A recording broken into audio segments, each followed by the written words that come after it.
एक हमारा क्वेश्चन था जी कि आजकल नॉर्मल गार्डनिंग करना या एक प्लांटेशन या तो एक हॉबी के तौर पे होता है, मीन्स अमीर लोगों के यहाँ अच्छा खासा गार्डन होता है, बिल्कुल। या फिर जैसे हमारे गवर्नमेंट के अभियान होते हैं, जैसे एक पेड़ माँ के नाम।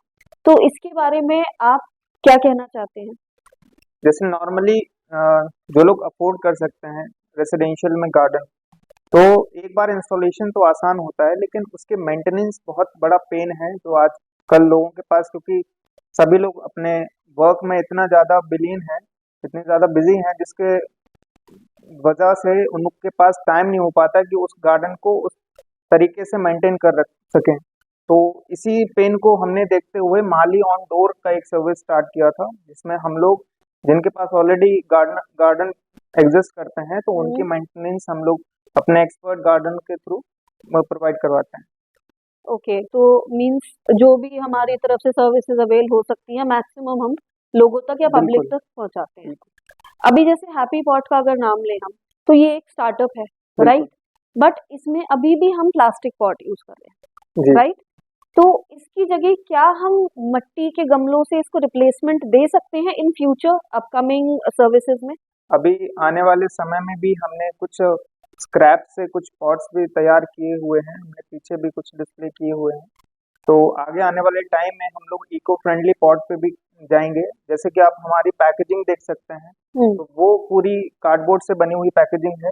और आगे आने वाले टाइम में हम लोग कुछ ऐसा मटेरियल यूज करेंगे जिससे सीड जर्मिनेशन भी हो सके। हम्म। तो आगे आने वाले टाइम में हमारा इको फ्रेंडली पॉट्स पे भी पूरा प्रावधान है, जो कि हम करेंगे आगे आने वाले टाइम ओके, तो हैप्पी पॉट एक ऐसा आपने स्टार्टअप शुरू किया है, पे। शायद आपने राइज इंक्यूबेशन से ही ये स्टार्टअप शुरू किया स्टार्टिंग की मैं बात करूं तो 2009 में 19 में हमने स्टार्ट किया था इसको। है। ओके।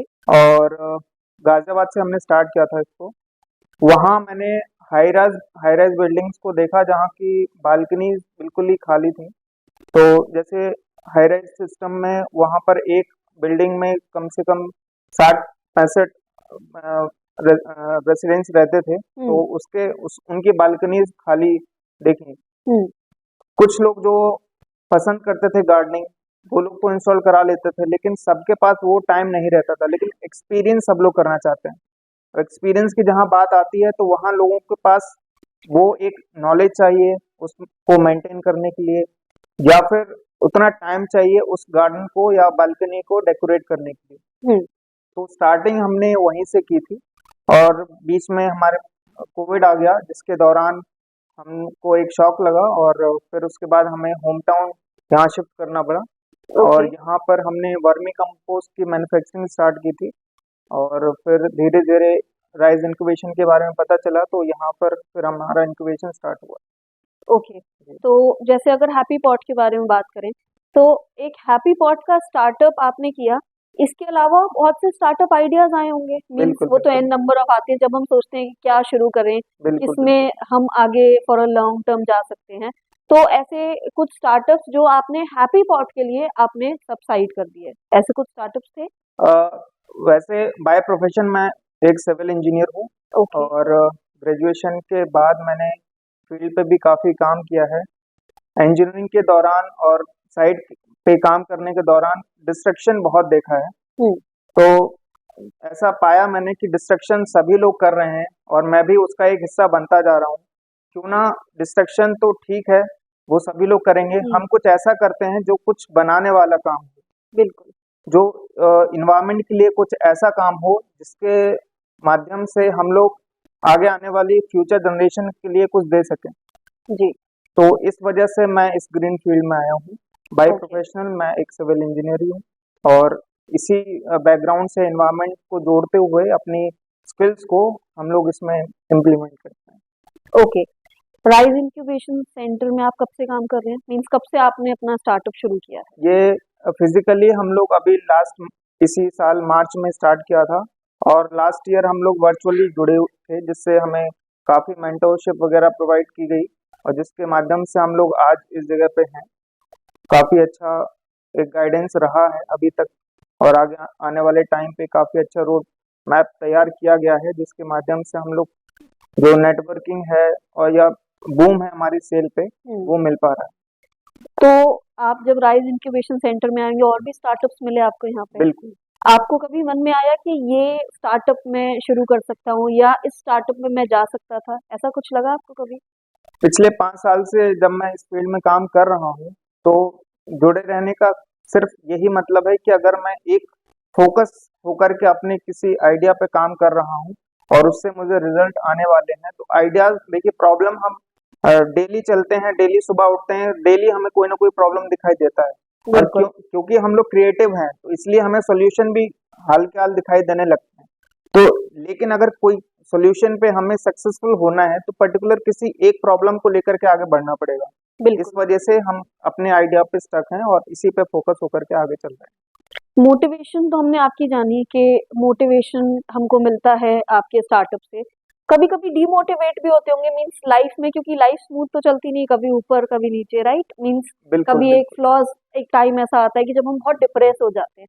तो कभी ऐसा आया आपको बेसिकली आपके स्टार्टअप या हम कहें हैप्पी पॉट को लेके? सबसे बड़ा डिमोटिवेशन कोविड के टाइम पे ही आया था मुझे। जब हमने 2019 में स्टार्ट किया था उसको, एक हम्म। साल के अंदर काफी अच्छा एक्सपोनेंशियल ग्रोथ हमें देखने को मिला था, क्योंकि वहाँ हाई राइज बिल्डिंग्स हैं, तो वहाँ एडवर्टीजमेंट बहुत आसानी से और सेल जो है हमारी वो एक दूसरे को देखते हुए ही हो गई थी, बिना मार्केटिंग हमें करे। जैसे हम्म। हमारे बालकनीज हैं वहाँ पे 60 70 या 100 बालकनीज हैं, उसमें से हमने अगर 2 बालकनी उसको कर लिया, तो हमें इजिली 10 to 12 15 बालकनीज के ऑर्डर वहां से सीधे आने लगे थे। हम्म। और रेसिडेंट से फिर हम कॉर्पोरेट्स में एक्सपोनेंशियली ग्रोथ पा पाए, क्योंकि वही जो रेसिडेंट है वो कॉर्पोरेट में काम करते हैं, हम्म। तो वहां पर हम प्लांट ऑन रेंट के कॉन्सेप्ट पे गए थे। तो इसी तरीके से हमें वहां पर काफी अच्छा ग्रोथ मिला था। लेकिन चूंकि कोविड हिट कर गया, हम्म। तो हमारे प्लांट ऑन रेंट का जो कॉन्सेप्ट था, क्योंकि सारी चीजें लॉक इन हो चुकी थी, तो उस वजह बिल्कुल। से हमें काफी ज्यादा वहाँ लॉस हुआ। और उस दौरान हमें हमारे काफी ज्यादा इन्वेस्टमेंट वगैरह सारी उसी में चली गई। जी। तो एक डिमोटिवेशन वहाँ लगा कि हाँ, कुछ ऐसा, मतलब इतना इन्वेस्ट किया और सारी चीजें, और स्टार्टिंग फेज था वो हमारा उस तरीके से।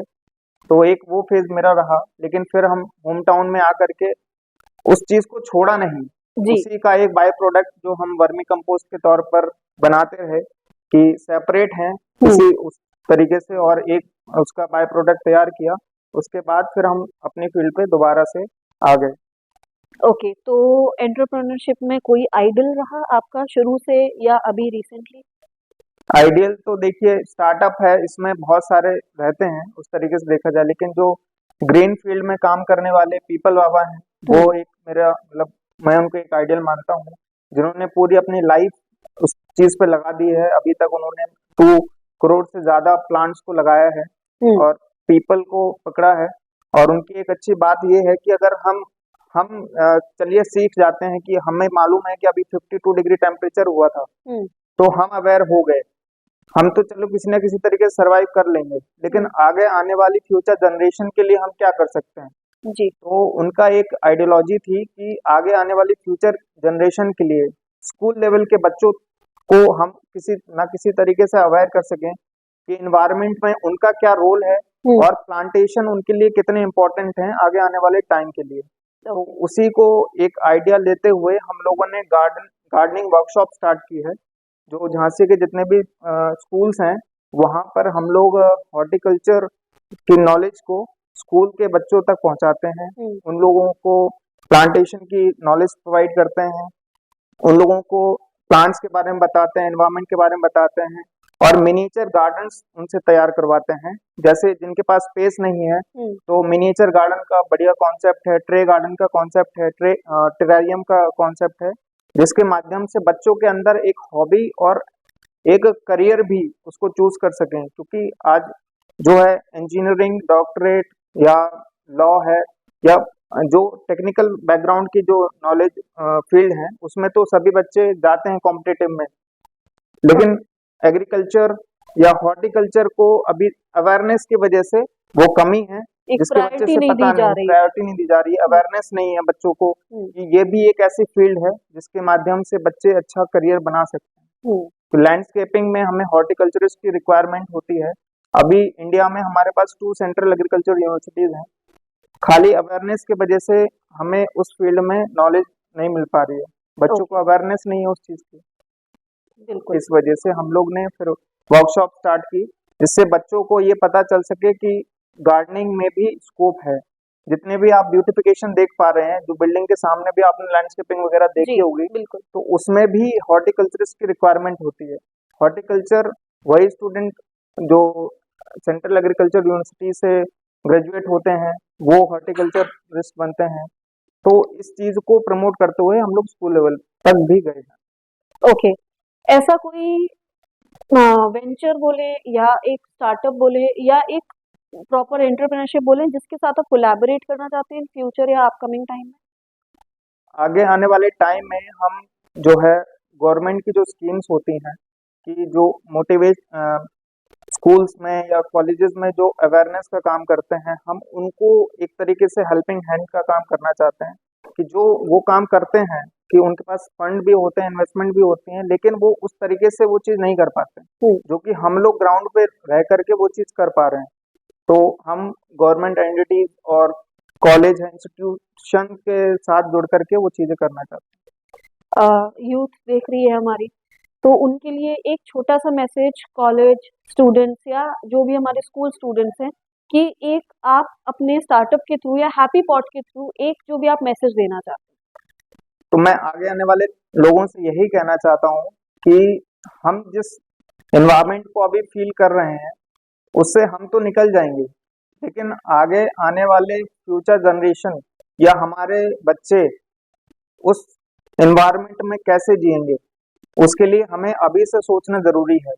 तो हमने जो चीजें देख रहे हैं वो तो ठीक है, लेकिन अपने बच्चों को, अपने रिलेटिव्स को, अपने आने वाली जनरेशन को ये चीज समझाना कि इन्वायरमेंट उनके लिए कितना ज्यादा जरूरी है। तो एक यही छोटा सा मैसेज है मेरा। हैं। तो आपने सारे क्वेश्चंस के आंसर सुने और बहुत ही ज़्यादा मोटिवेशन से बात करें तो बहुत ज़्यादा अमेजिंग स्टोरी या एक बैकग्राउंड जो हम एक नॉर्मल स्टार्टअप में देखते हैं। बहुत ज़्यादा एफर्ट्स लगते हैं हर स्टार्टअप में, लेकिन इस स्टार्टअप के पीछे जो एफर्ट है वो है एक एनवायरमेंटल जो हम फ्री ज़ोन बनाना चाहते हैं, जहाँ पे हमको पॉल्यूशन कम और फ्रेश एयर ज़्यादा मिले। तो ये एक संदेश लेके हैप्पी पॉट लेके आया है। आई होप आपको क्वेश्चंस पसंद आए होंगे और अगर कोई भी क्वेश्चंस बचते हैं तो आप ज़रूर कमेंट करिए। तो ज़रूर जो भी हमारी जनता है या कोशिश करेंगे हम यहाँ से आपको उन क्वेश्चंस के आंसर प्रोवाइड करने के लिए।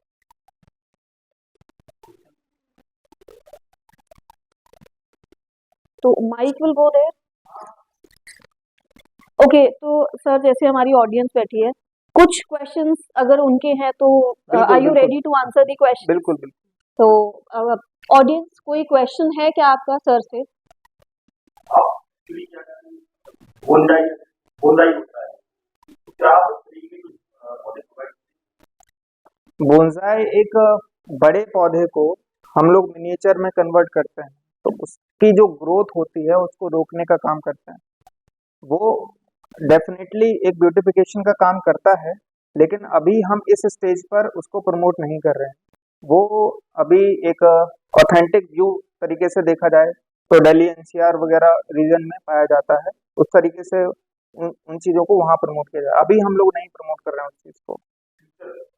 फ्यूचर में according to the need of the market हम लोग उस चीज़ को देखेंगे, लेकिन अभी हमारा मोटिव ये है कि जो जनरेशन है उसको प्लांटेशन से जुड़ी हुई चीज़ों को हम लोग आगे वो चीज़ करें, और गिफ्टिंग के माध्यम से जो अभी तक बुके का कॉन्सेप्ट चला आ रहा है उसमें हम लोग प्लांट को किस तरीके से फिट कर सकते हैं, ये कॉन्सेप्ट है अभी।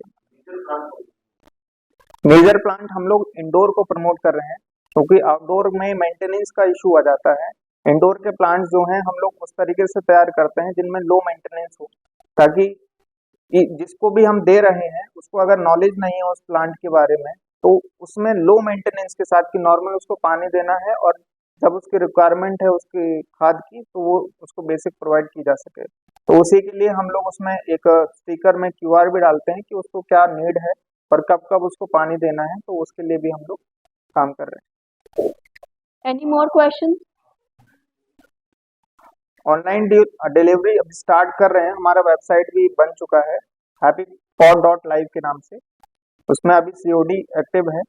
और झांसी के रीजन जो है उस पे हम लोग स्टार्ट कर दिए।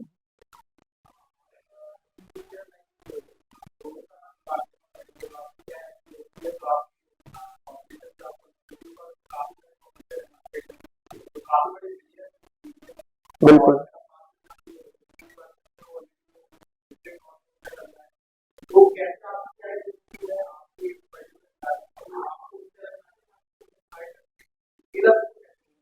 ओके, तो अभी जैसे मार्केट में हमारे पास नर्सरी लाइव है, उगाओ है, ये कुछ बड़े प्लेयर हैं, तो इनका पर्टिकुलर,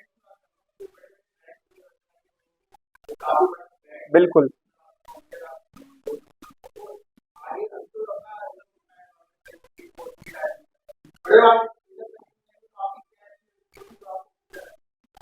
तो इसमें ये है कि जो बड़े प्लेयर हैं उन लोगों के पास खुद की अपनी एक नर्सरी है, ठीक है, वहां से वो सारी चीजें करते हैं। हमारा एक ऐसा सेटअप हम क्रिएट कर रहे हैं जिसमें अपने प्लेटफॉर्म में हर शहर की कुछ नर्सरीज को अपने साथ कोलैब करने वाले हैं, तो जिससे हमारी उस पर्टिकुलर शहर में रीच क्रिएट हो जाती है।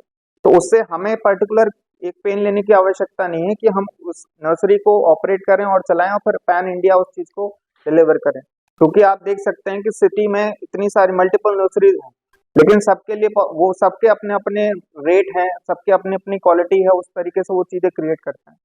तो हम मल्टीपल सिटीज में मल्टीपल नर्सरीज को अपने प्लेटफॉर्म पर लेकर के आएंगे, उससे वो चीज ऑपरेट करवा करके इजिली हम ग्रो कर सकते हैं।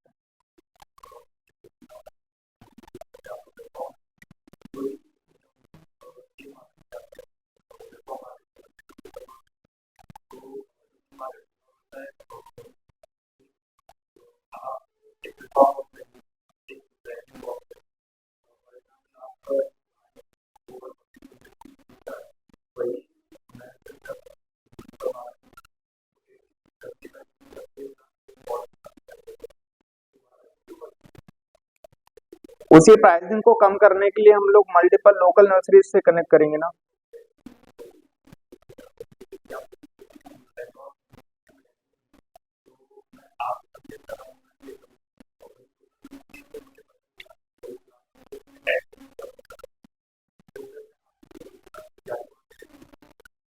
इसमें जो हम कस्टमाइज कर रहे हैं पर्टिकुलर चीज को, वो कोई भी नर्सरी वाला उतना वो चीज नहीं करता है। सेकेंडली, हमारा जो पैकेजिंग है, इजी टू कैरी, ये जो कॉन्सेप्ट है हमारा, उस तरीके से हम लेकर के आ रहे हैं।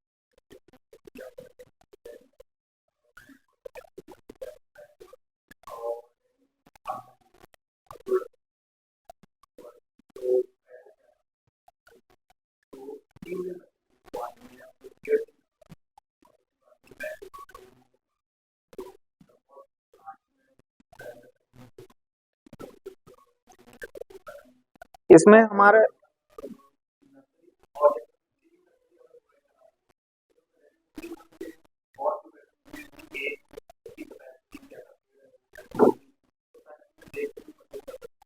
बिल्कुल,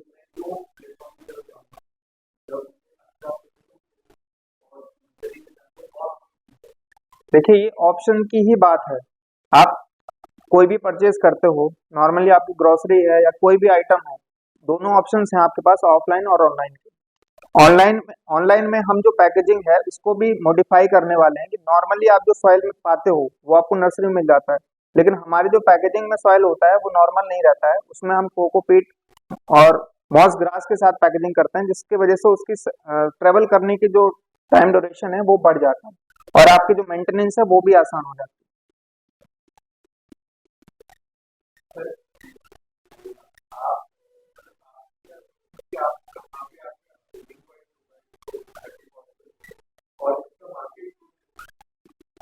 अभी जैसे हमने इस स्टेज पे देखा हुआ है, तो कॉर्पोरेट गिफ्टिंग के साथ साथ हम लोग लैंडस्केपिंग, पार्क डेवलपमेंट और गार्डन सेटअप वगैरह भी करते हैं। तो इसमें जैसे जैसे आगे डेवलपमेंट होते जाएंगे, तो ग्रीन इन्वायरमेंट का जो सेक्टर है, कि पर्टिकुलर जैसे कोई एक रेसिडेंशियल आपका कमर्शियल बिल्डिंग हो गया, तो उसके अंदर 40% एरिया हमें ग्रीन रखना होता है। तो ग्रीन रखने के लिए हमें मेंटेनेंस भी चाहिए पर्टिकुलर, उस हिसाब से उस मार्केट में हम लोग फिट होते हैं कि आगे जैसे जैसे वो डेवलपमेंट होता जाएगा, वहां पर ग्रीन इंफ्रास्ट्रक्चर भी रेडी होगा। तो जैसे आगे आने वाले टाइम में 5 साल के अंदर बीडा का एक प्रोजेक्ट चल रहा है, तो अभी लैंड एक्विजिशन चल रही है वहां पर। अगर वहां पर इंफ्रास्ट्रक्चर तैयार होगा तो वहां ग्रीन एरिया भी डेवलप होने वाला है।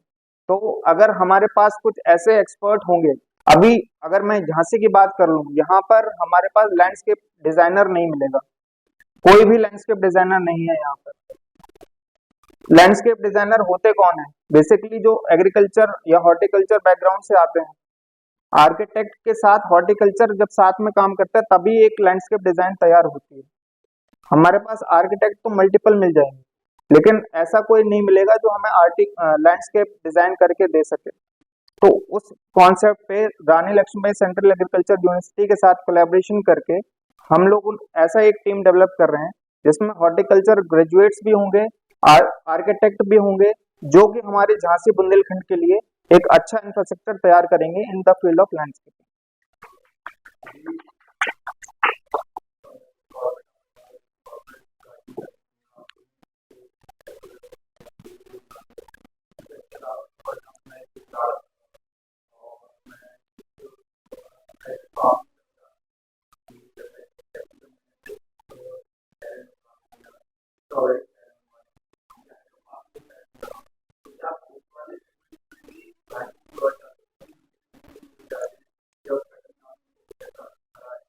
देखिए, ये मल्टीपल वर्टिकल्स हैं एग्रीकल्चर में, मल्टीपल वर्टिकल्स हैं इस फार्मिंग के। तो जैसे हमारी यूनिवर्सिटी के साथ कोलैबोरेशन है तो उसमें मल्टीपल डिपार्टमेंट्स हैं पर्टिकुलर वर्टिकल को टारगेट करने के लिए। फार्मिंग एक डिफरेंट सेक्टर हो गया, ठीक है, इसमें वेजिटेबल हमने स्पेसिफिक ले लिया, तो कैप्सिकम का एक डिफरेंट सेक्टर है। अगर हम टमाटोज की बात करेंगे तो वो एक डिफरेंट सेक्टर है। पर्टिकुलर डेप्थ बहुत है इसमें, आप किसी भी आइटम को पकड़ लेंगे तो उसकी रिसर्च डिफरेंट हो जाती है, उसकी फर्टिलाइजेशन डिफरेंट हो जाता है, उसका बेडिंग डिफरेंट हो जाती है। तो हर चीज के लिए डिफरेंट डिफरेंट सेक्टर्स डिवाइड किए हुए हैं।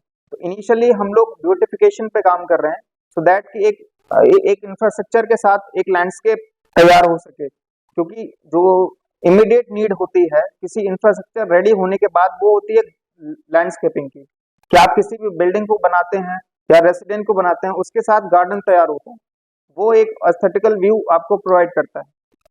बाकी जो एग्रीकल्चर बैकग्राउंड की बात हुई कि फार्मिंग हुई कि हम पर्टिकुलर उस चीज को, तो उसके असिस्टेंट हम दे सकते हैं, लेकिन वो धीरे धीरे आएंगे, वो अभी हम लोग नहीं कर रहे हैं। अभी हम लोग लैंडस्केपिंग गार्डन सेटअप इस मॉड्यूल पे चल रहे हैं।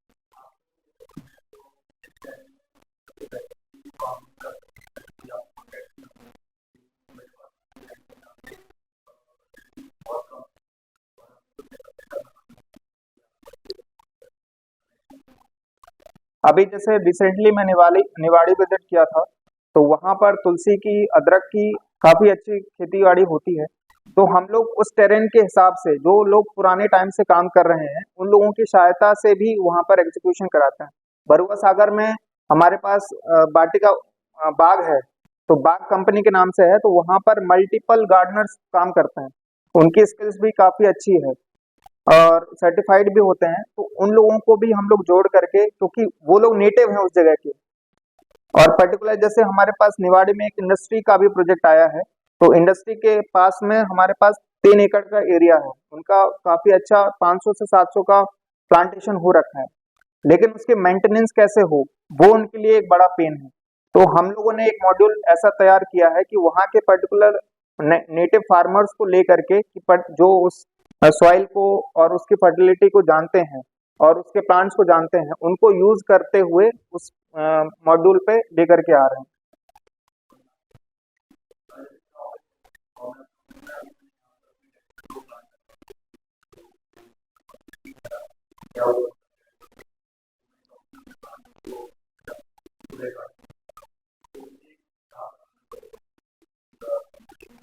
नहीं, देखिए ऐसा है,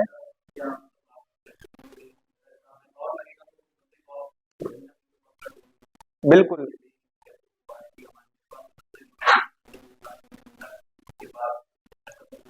तो देखिए मेंटेनेंस की जो सर्विस है उसके लिए हमारे पास प्लांट्स ऑन रेंट का कॉन्सेप्ट है। जैसे कि आप जो भी प्लांट्स यहाँ कमर्शियल ऑफिस में देख रहे हैं वो कॉन्सेप्ट हमारे रेंट के हैं। इसमें क्या रहता है कि प्लांट हमारा रहता है, आपका प्रेमिसेस रहती है, आप हमें अपनी सर्विसेज देते हैं कि हमें प्लांट यहाँ पर चाहिए, इसकी एलोकेशन हम करते हैं, हमारे माली होते हैं वो विजिट करते हैं, उसकी मेंटेनेंस करते हैं। आपकी रिस्पॉन्सिबिलिटी कुछ नहीं रहती उसमें।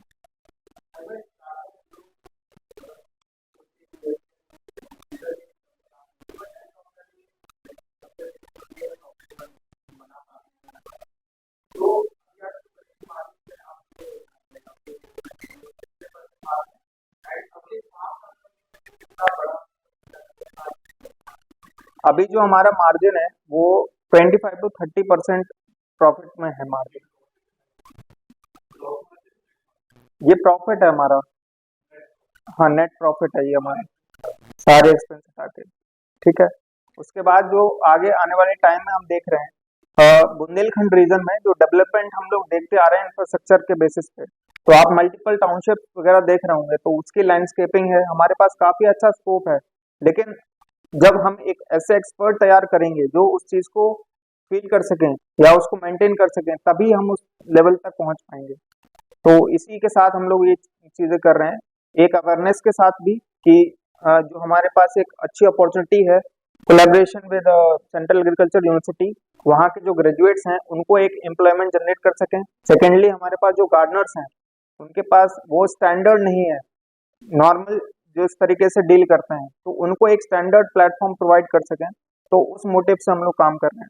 तो डेफिनेटली हम लोग,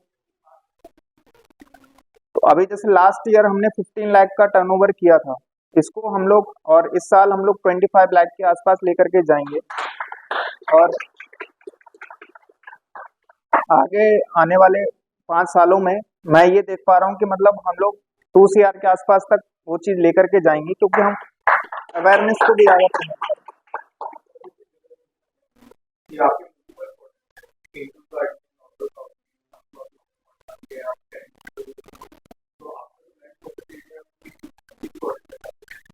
मेन फोकस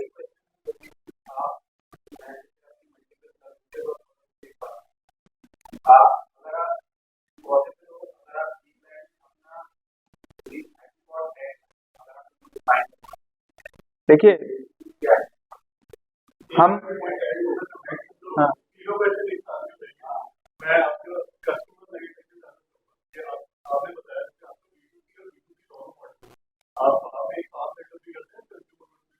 बिल्कुल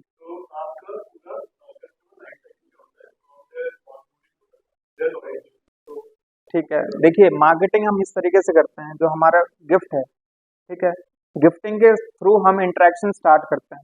ठीक, नॉर्मल किसी ग्रीटिंग में हमने स्टार्ट किया उस चीज को, फिर उसके बाद हम पर्टिकुलर एरिया के हिसाब से चीजें करते हैं।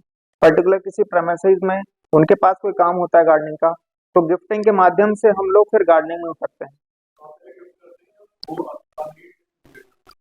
मार्केटिंग जैसे हमारे गिफ्टिंग के थ्रू हुई, हाँ इंटरेक्शन दोनों तरीके से हो सकता है कि एक तो हो गया नॉर्मल जो गिफ्टिंग है वो सबके लिए है, लेकिन जो लैंडस्केप या गार्डन सेटअप वो सबके लिए वो चीज नहीं है कि हाँ, काफी लोग होते हैं जिनके पास रेसिडेंशियल एरिया में वो स्पेस नहीं है जो गार्डन सेटअप कर सके।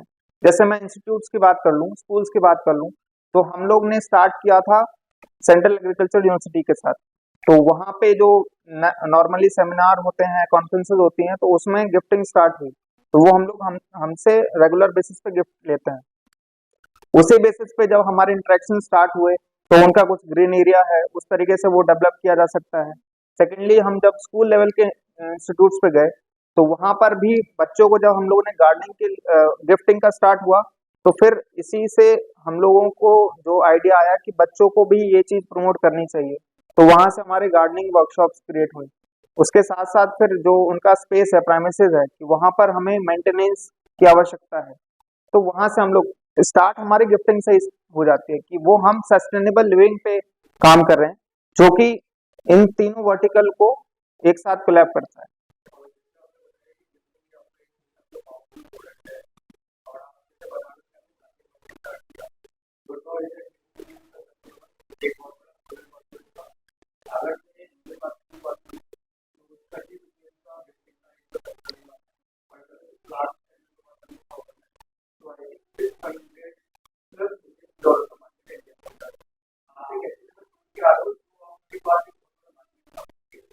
बिल्कुल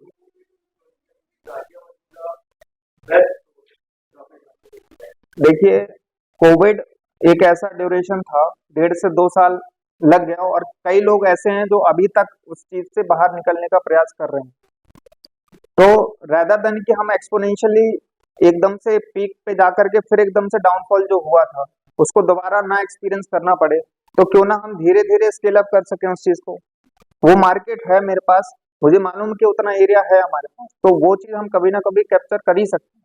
लेकिन जो फैसिलिटी टीयर 1 को मिलती है, टीयर 3 को क्यों ना मिले, तो उस कॉन्सेप्ट के साथ हम लोग टीयर 3 से भी स्टार्ट करें।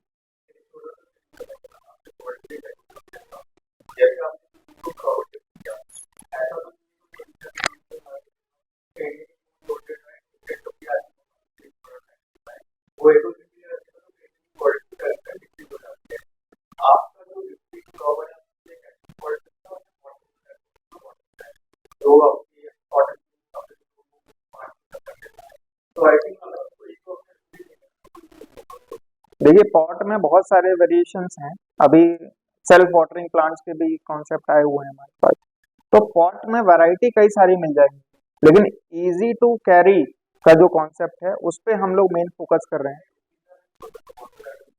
बिल्कुल बिल्कुल बिल्कुल बिल्कुल बिल्कुल, हम लोग इस पे आगे देख सकते हैं। Definitely।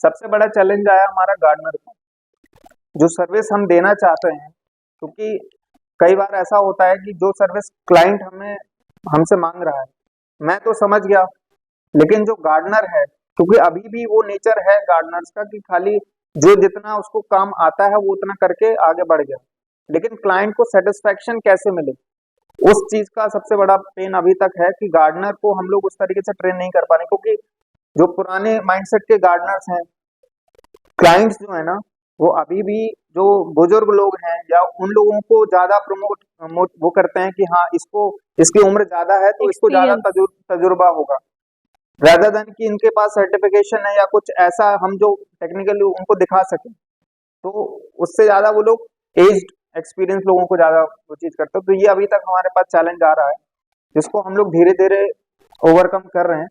जैसे कि हमने अभी बरुआ सागर से जो सर्टिफाइड गार्डनर्स हैं, जो लोग काम कर रहे हैं, उन लोगों को आप ऑनबोर्ड करने का प्रयास कर रहे हैं, जिसके माध्यम से कुछ ऐसे ट्रेंड गार्डनर हमारे पास निकल के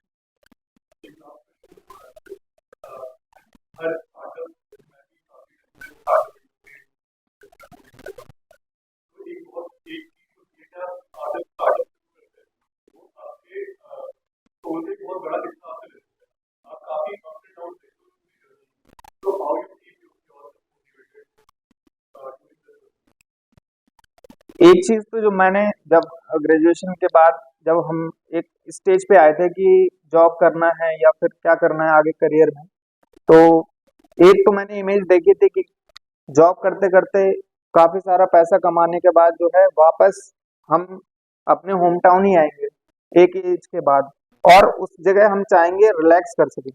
ठीक है, या तो एक ऐसा हो सके कि हम रिलैक्स भी कर सकें साथ के साथ, और धीरे धीरे वो चीज ग्रो भी कर सकें।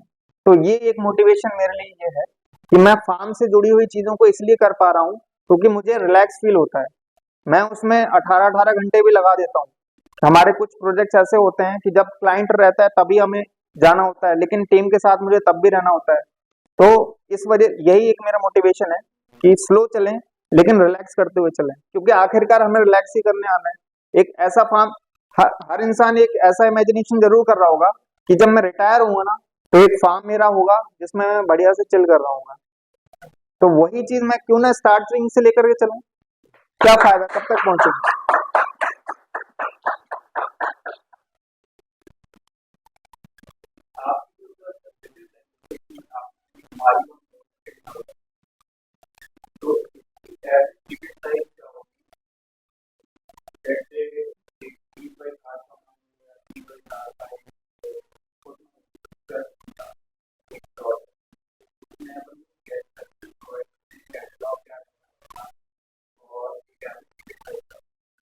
इनिशियली जो मार्केट में चल रहा है वो पर आर के हिसाब से विजिट पे डिपेंड करता है कि 300 रुपीज पर आर के हिसाब से वो चीज है नॉर्मली, तो उसी हिसाब से हम लोग करते हैं और चीजों को उन मालियों को पर आवर के हिसाब से, पर विजिट के हिसाब से हम लोग उनको पे करते हैं। थैंक यू सर्वेश गौतम जी, इतनी इंफॉर्मेशन देने के लिए, क्योंकि ये एक टॉपिक ऐसा है जिस पे हम बात करते रहे तो कभी खत्म नहीं होगा। बिल्कुल। थैंक यू इतनी सारी इंफॉर्मेशन देने के लिए एंड अवेयरनेस फैलाने के लिए जरूर, और बहुत अच्छा काम कर रहे हैं आप। मैं आपके हैप्पी पॉट्स हर घर में हो, हर जगह हो, नॉट इवन झांसी बुंदेलखंड, सब जगह आपके हैप्पी पॉट्स हो। बहुत all the best wishes for your future. Thank you.